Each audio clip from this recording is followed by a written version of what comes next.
All right, my minions. This is take 2 because my damn mic malfunctioned again. This is getting on my goddamn nerves. But again, it's Training Thursday. And I know most Training Thursdays you're used to me out here getting it in, putting push-ups and pull-ups and all that good stuff. This is a different type of training. It's more mental than anything else. In here and in here. Here. But I forgot half of what I learned in anatomy and physiology because the heart is over here with some exceptions. There are some people who are born with their heart on the other side. It's a rare thing, but it happens. But anyway, yes. So, what is it we're discussing today? Well, I shall tell you. I'm glad you asked. Well, I want to discuss with you basic training. And I know, but you're thinking, oh, military, basic training boot camp, or getting into the academy, or anything like that. Nah. What I mean by basic training is basic. And that's what you need to get used to. And I know I've made a video on this before, but yes, you've got to get the basics down. You've got to learn the basics. It all starts with the basics. And I know everybody wants to get into what's sexy and shiny and cool and trending and all that. All of that stuff that's more advanced, and even more, it's more advanced, it's more maintenance.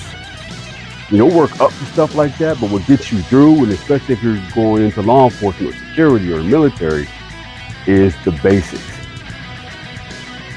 We are all familiar with, if you're trying to get into any high-functioning unit, high-functioning advanced unit, SWAT. CIA has Special Activities Division. We're all familiar, for the most part, with our military divisions that are military units that are advanced, high-functioning, high-capable.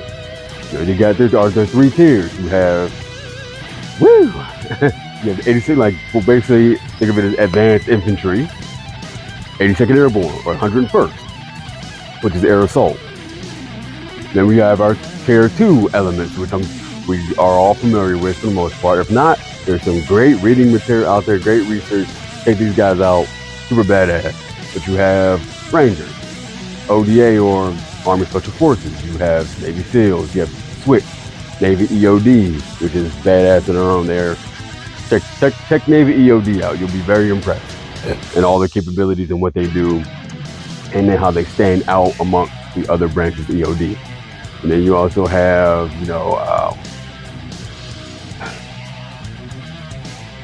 taking into consideration, you have Air Force, and me and brother Mike from Mike's Car Home, we have a bit of a rivalry there. But Air Force's Special Operations is fucking badass to the badass, dude. So you have their PJs, their pararescue men, and you have their CCTs, their combat controllers. You also have their special reconnaissance units that they have. Marines, they have their they have MARSOC, and they have their Marine Force Recon, which is different from Marine Recon. So, but anyway, you have your tier 2 elements, and they're badass. But they're also familiar with our tier 1 element, which is, again, CIA has Army Special Activities Division, which basically pulls from Delta and DevGru and all that. But we also have DevGru, which is most commonly known as SEAL Team 6, and you have TAG, which is most commonly known as Delta Force of the Unit. But anyway, what makes them so high functioning, especially when you get to the tier 1 elements, the FBI has their HRT, Hostage Rescue Team, which is a tier 1 unit. They are tier 1 and counterterrorism certified. That's like their certification or accreditation. Anyway, but what makes them so good at what they do, it's not all the bells and whistles now, all the shiny things now, all the advanced movements, stuff like that, or the advanced techniques. Yeah, that's part of it. But what they have done, and they have mastered the basics like no other. They have mastered the basics, and you talk about, practicing until you can't get it wrong. They've practiced and mastered the basics to the point where they can't get it wrong on their worst day while they're on their damn sick bed. And yeah, like, think of your worst day possible, the worst thing that could possibly happen to you, and they've mastered the basics that even on that day they could not get it wrong. And that's what you need to do. Get used to the discomfort. Get used to the basics. You have to work on the basics and get those down. And just because you've mastered the basics or gotten good at the basics, you can't dismiss them. Keep using them. They will never fail you. I'm training for two programs right now that requires me to run. I'm on a sprint program right now that my buddy gave me, and I'm seeing the results. It's just sprinting, running, walking, running, sprinting, basics.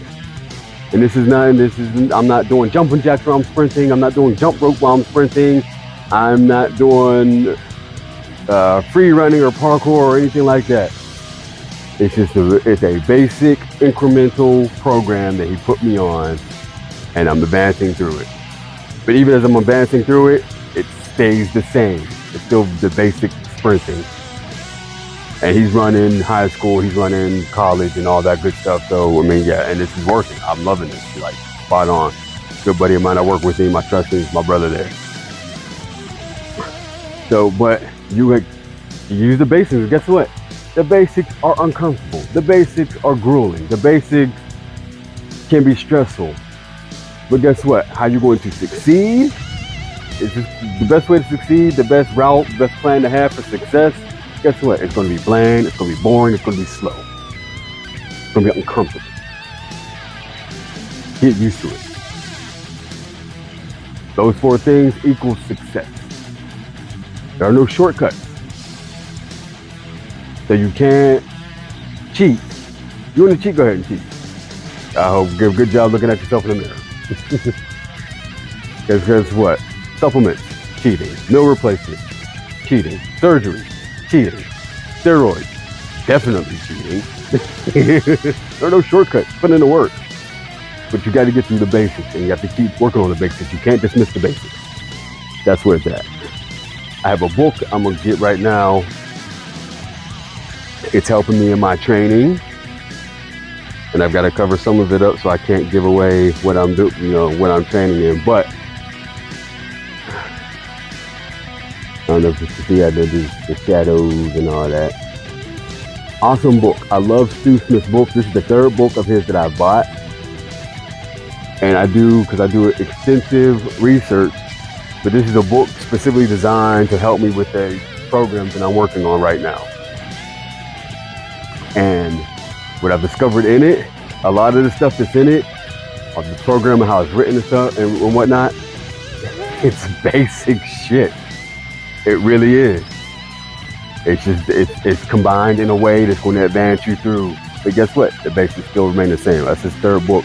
Stu Smith is a retired, I used to say former, but retired Navy SEAL, and he helps with almost every program imaginable. It requires a fitness exam or where fitness is a priority. So yeah, and me with all my know-how, I still consult, I still research, I'm studying different things and the medicine and science behind it. We all do. So I need to reach out to my mentor. I still need to reach out to my mentor. He's helped me out a lot. I've helped him, but he is actually the one who got me into studying fitness a lot better, a lot more and more in depth, but also got me through instructing. I had no desires of instructing before I met him. And he taught me how to instruct, how to create classes and things like that. But anyways, basics of it. Training is basic. It's not hard. The only problem is it's mind-numbing and it's grueling. And it's good to be motivated. It's good, you need to focus, but it's good to be motivated. That's a good feeling, but motivation is not enough. Motivation is fleeting. Motivation goes away. And guess what? Motivation is not necessary.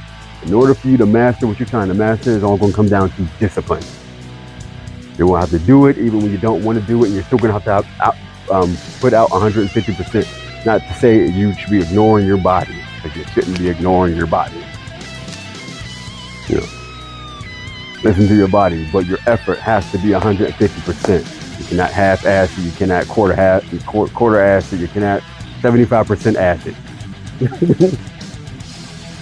So, basics, baby. I didn't feel like running today. I did it anyway. And that sprinting program sucks ass.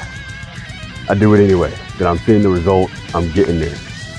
So you can do it too. Basics. Learn the basics. Focus on the basics. Practice the basics. Master the basics. And keep on with the basics. Even when you start doing more advanced things, it always comes back to the basics. Because there are no advancements without the basics. So, thank you very much. I appreciate you being here. I think I've bent your ear long enough. So please like and subscribe, like and subscribe, like and subscribe. I've got good things coming down the pipeline. I know I've been saying that, but it's coming. I've got one more segment to record for the fundraiser video, and we'll get there. Remember, basics, basics, basics. I love the basics. They'll never fail you. Have a good one.